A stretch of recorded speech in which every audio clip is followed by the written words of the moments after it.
Hello. അപ്പോൾ ഇന്ന് നമുക്ക് നല്ല സോഫ്റ്റായിട്ട് അത് പഞ്ഞി പോലത്തെ ഒരു ഇഡ്ഡലി എങ്ങനെ തയ്യാറാക്കാമെന്നുള്ള കൂട്ടിനെ പറ്റി ഞാൻ പറഞ്ഞുതരാം കേട്ടോ. ഞാനിത് മുന്നേ ട്രൈ ചെയ്തപ്പോൾ നല്ല സൂപ്പറായിട്ട് എനിക്ക് കിട്ടിയിട്ടുണ്ട്. അതുകൊണ്ട് ഞാനത് നിങ്ങൾക്ക് കൂടി ഒന്ന് ഷെയർ ചെയ്താന്ന് കരുതിയിട്ടാണ് ഞാനിപ്പോൾ ഈ വീഡിയോ ചെയ്യുന്നത്. അപ്പോൾ ഇത് ഉഴുന്നെടുത്തത് അതായത് നമ്മളെ നാഴിയിൽ 1/4 നാഴി എടുക്കുക. അതിൻ്റെ കൂടെ 2 സ്പൂണ് ഉലുവ കൂടി ചേർത്ത് പൊതിർത്തെടുത്ത് വെച്ചതാണ്.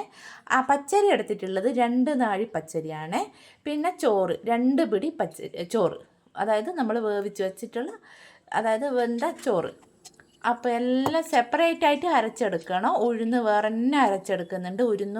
ഉഴുന്നും ഉലുവയും കൂടിയുള്ളത്. ലേശം വെള്ളം കൊടുക്കണ്ട, ഒരുപാട് വെള്ളം ഇട്ടടിക്കണ്ട, കാരണം വെള്ളം കുറവല്ലേ വേണ്ടു. അപ്പോൾ ഉഴുന്ന് സെപ്പറേറ്റ് എല്ലാം ഒരു പാത്രത്തിൽ തന്നെയാണ് ഒഴിക്കുന്നതെങ്കിലും എല്ലാം സെപ്പറേറ്റ് തന്നെ അടിച്ചെടുക്കണം. നമ്മൾ ആദ്യമൊക്കെ എല്ലാം ഒരുമിച്ച് ചേർത്തിട്ട് എല്ലാം ഒരുമിച്ചെടുത്ത് അരക്കലല്ലേ പതിവ്. ഒരു പാത്രത്തിൽ തന്നെ പച്ചരിയും ഉഴുന്നും ചോറും ഒക്കെ കഴുകി വൃത്തിയാക്കിയതെടുത്ത് ഒരുമിച്ചടിക്കുന്ന ശീലമല്ലേ, അങ്ങനെ വേണ്ട കേട്ടോ. ഒക്കെ സെപ്പറേറ്റ് അടിച്ചെടുക്കുക. അങ്ങനെ പച്ചരിയും കുറച്ച് വെള്ളം മാത്രം ഒഴിച്ചിട്ട് അത് നല്ല എന്താ പറയുക, അരക്കുമ്പോൾ അത് ടൈറ്റാവും. അതിനനുസരിച്ച് കുറേശ്ശെ വെള്ളം ചേർത്തിട്ട് പച്ചരി അരച്ചെടുക്കുക. അതിനുശേഷം ലാസ്റ്റായിട്ട് നമ്മളെ ചോറും കൂടി നല്ലപോലെ അരച്ചെടുക്കുക. ചോറ് നല്ലപോലെ അരയണം. അങ്ങനെ എല്ലാം അരച്ചതിന് ശേഷം ആവശ്യത്തിനുള്ള ഉപ്പ് ചേർത്തിട്ട് മാറ്റി വെക്കുക. അത് മാറ്റി വെക്കുന്നത് എന്തിലാന്ന് വെച്ച് കഴിഞ്ഞാൽ നമ്മുടെ റൈസ് കുക്കറില്ലേ, റൈസ് കുക്കറിൻ്റെ അകത്താണ് വെക്കേണ്ടത്. നമ്മൾ ഒരു കൂട്ടിൽ എത്ര ഉപ്പ് വേണോ അതിൻ്റെ നേർപകുതി ഉപ്പ് തലേന്ന് ഇട്ട് വെച്ചിട്ട് പിറ്റേന്ന് രാവിലത്തേക്ക് നോക്കിയേ, റൈസ് കുക്കറിൽ വെച്ചിട്ട് ഉപ്പ് പകുതി ഇട്ടെങ്കിൽ പുളിച്ചു കേട്ടോ. അത് അതിൻ്റെ സൂപ്പറായിട്ട് കിട്ടിയിട്ടുണ്ട്. നല്ല പഞ്ഞി പോലത്തെ അത് ഇന്നത്തേത്. അപ്പോൾ ഇന്ന് രാവിലത്തേക്ക് റെഡി ആയിട്ടുണ്ട് എല്ലാം. അപ്പോൾ രാവിലത്തേക്ക് വേണ്ടിയിട്ട് സാമ്പാറാണേ. അപ്പോൾ സാമ്പാറിന് എണ്ണയിൽ വാട്ടിയെടുക്കുന്നുണ്ട്. പിന്നെ അരവൊക്കെ ഇന്നലെ തന്നെ ഞാൻ വറുത്ത് വെച്ചിട്ടുണ്ട്. തേങ്ങ വറവൊക്കെ തലേന്ന് തന്നെ ഞാൻ വറുത്ത് വെച്ചിട്ടുണ്ട്. അതുകൊണ്ട് രാവിലെ തന്നെ ആ പണി പെട്ടെന്ന് കഴിഞ്ഞിട്ടുണ്ട്. പിന്നെ ഉള്ളത് തക്കാളി ചമ്മന്തിയാണ്. തക്കാളി ചമ്മന്തി എല്ലാവർക്കും ആക്കാൻ അറിയില്ലേ.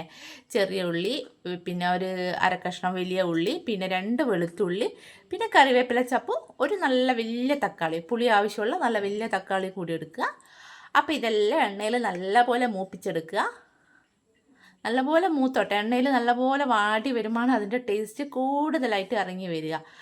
അങ്ങനെ അതിലേക്ക് ആവശ്യമുള്ള ഉപ്പ്, ലേശം മുളക് പൊടി, കുറച്ച് മഞ്ഞൾ പൊടിയും ചേർത്ത് അത് ഒന്നുകൂടി അതിൻ്റെ പച്ചമണം മാറുന്നവരെ അത് അവിടെ നിന്ന് വാടിക്കോട്ടെ.